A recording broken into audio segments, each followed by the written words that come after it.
Manifest on Purpose. My name is Kimberly Williams. I am a mindset consultant specializing in manifestation. I help you align your mindset with the things that you desire in your life to help you manifest in your life. So what are you waiting for? Come on, let's go. Let's manifest on purpose.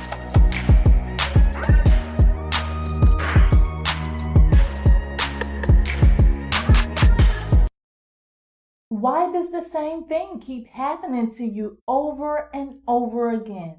Is it a coincidence or...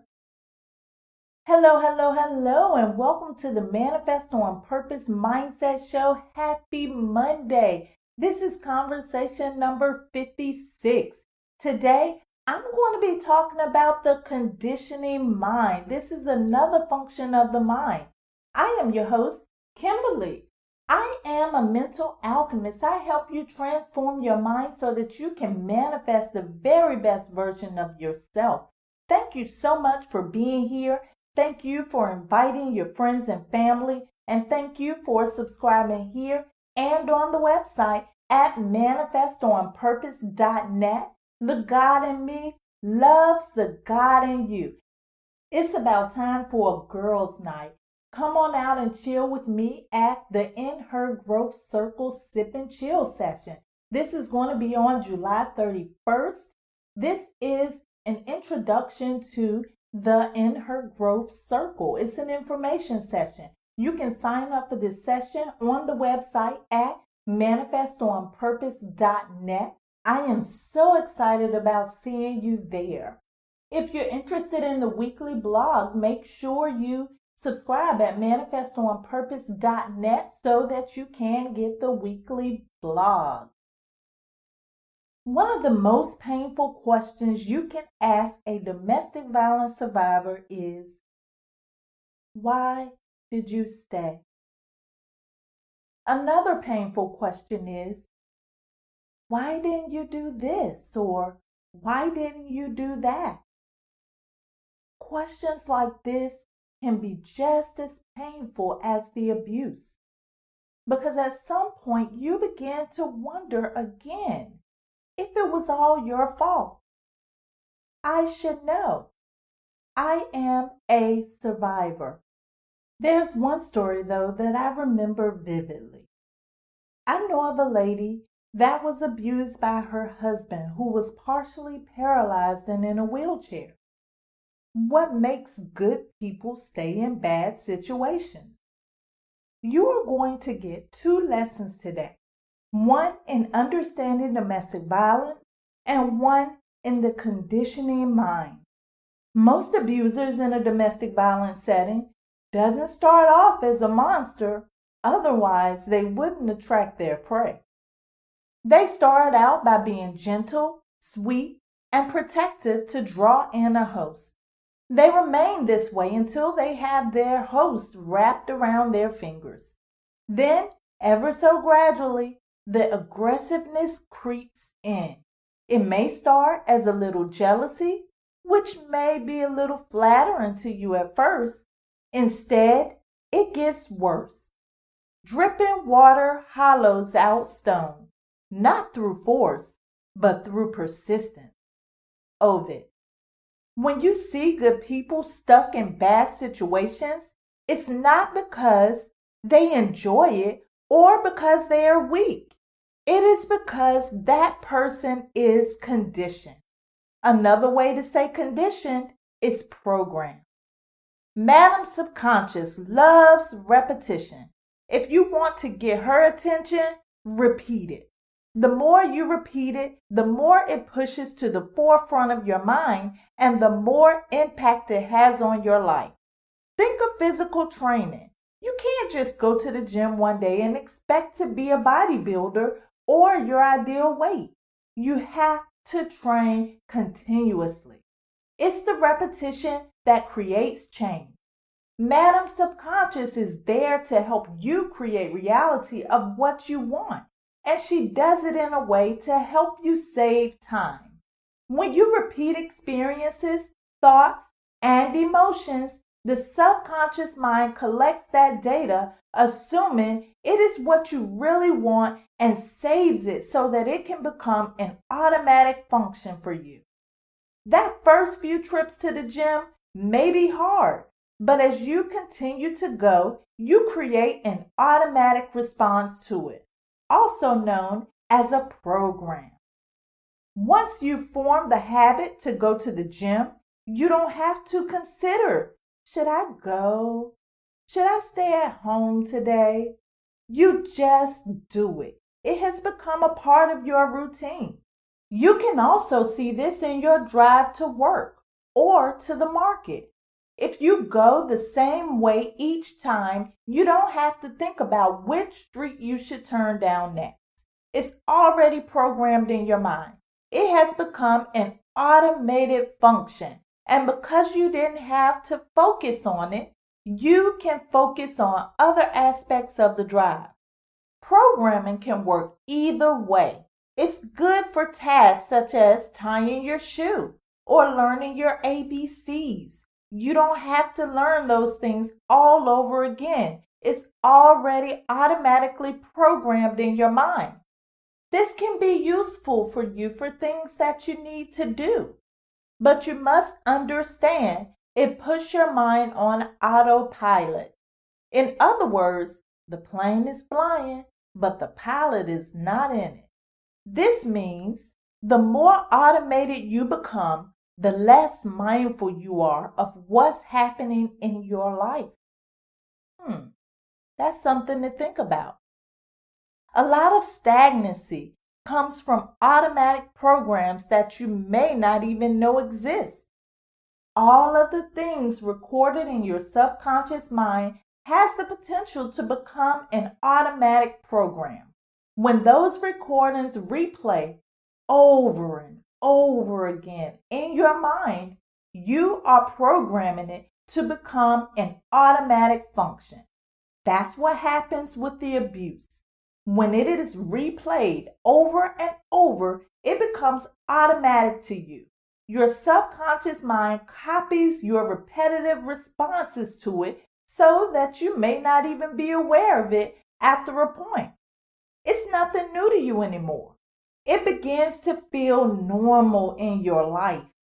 You're used to it. Every time you think of doing something different, Madam Subconscious jumps right in to say, hey, wait a minute here. This is not your normal response. Something is wrong. She's just trying to help you. She then interrupts your thoughts by pressing play on all of the recordings that have previously been played. That's why it's so hard to change a habit or pattern. You have to step up to Madam Subconscious. You have to say, look here. I'm the boss around here. I thank you for your help, but I no longer need that program in my life. I'm going to insert a new program. And this program is the one that I'm going to follow. I spoke about habits in season 1. Habits are a subconscious function. In a nutshell, a program is a habit on a larger scale. Habits can't be broken. They can only be replaced with better habits. When you replace the old habit, pattern, or program with a new one and repeat, you bring the new habit, pattern, or program to the forefront of your mind. Here's what that looks like. You have been programmed to think you can't do something. Every time you try to do that thing or even think about doing it, you think you can't.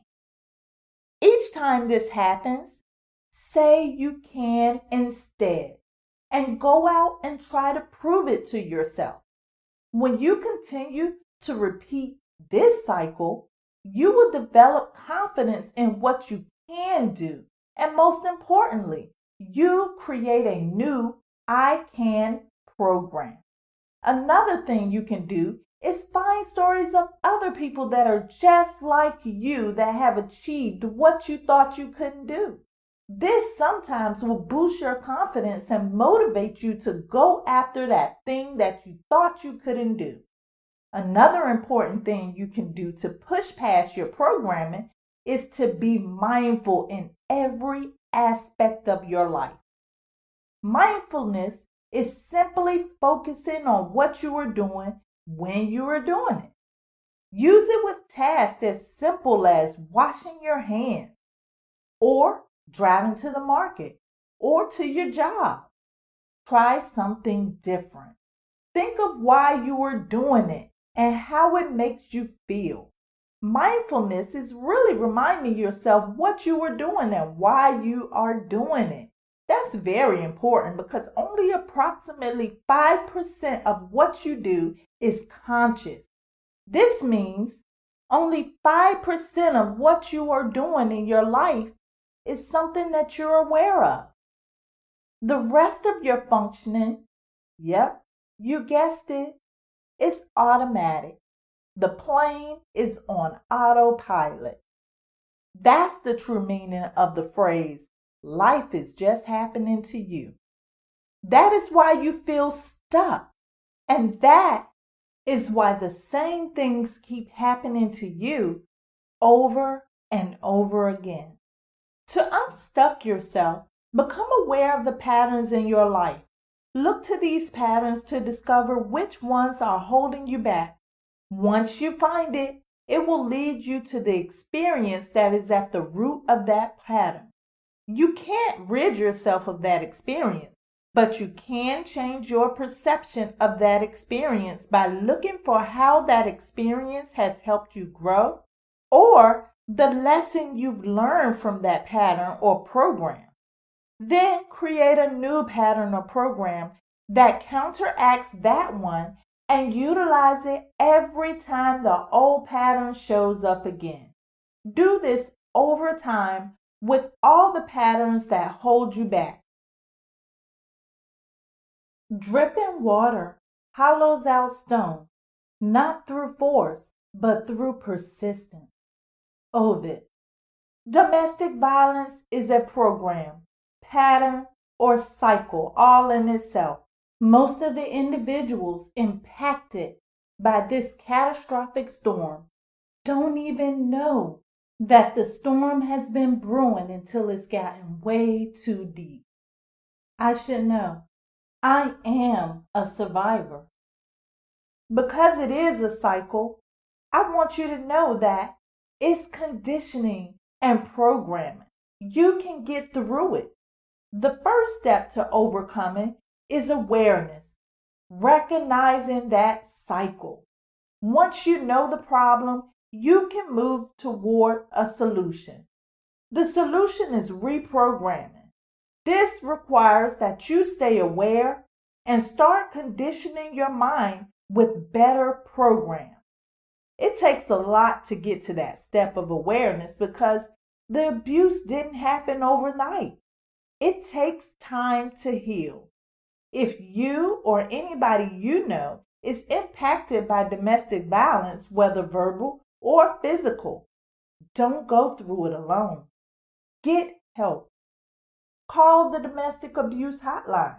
That number is 1-800-799-7233, or you can text START, START, to 88788.